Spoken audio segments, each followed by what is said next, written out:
Today, many people, especially high schoolers, use social media frequently.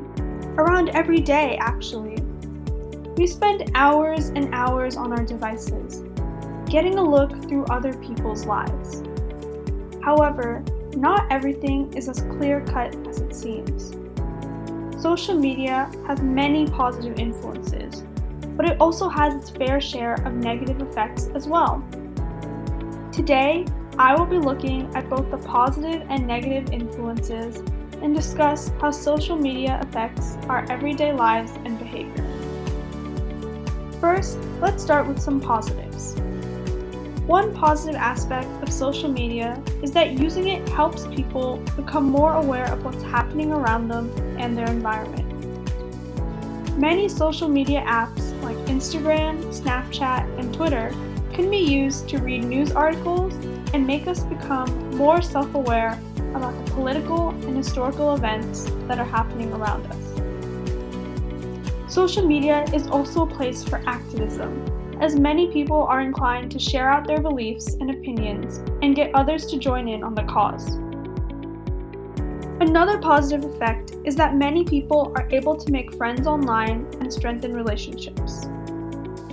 A lot of people, especially introverted individuals, find talking face-to-face with peers difficult, so they resort to social media to fix this problem. For people like them, it is much easier to communicate, as a feeling of shyness goes away.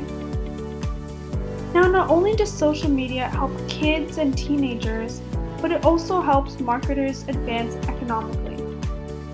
Many businessmen use marketing tactics to earn revenue. All in all, to benefit everyone, social media is useful for faster communication. It helps people connect with others around the world in just a matter of seconds. While there are many positive aspects of social media, let's move on to some of the ways social media negatively affects our behavior and lives. It is quite prominent that social media affects people mentally, physically, and emotionally. For one, online bullying and body shaming is commonly seen throughout Instagram, Snapchat, Twitter, TikTok, and other social media apps. This type of cruel behavior affects many people's self-esteem. It creates an unrealistic expectation of a perfect person and a perfect body, which can often lead to mental problems or feelings of depression. People also have FOMO, or the fear of missing out, and are obsessed with likes and how they look on social media. For many, getting that certain amount of likes is pleasing, but when it isn't reached, those feelings of dissatisfaction comes in. The addicting side of social media also rolls out, as many people even lose hours of sleep and productivity as social media consumes their life.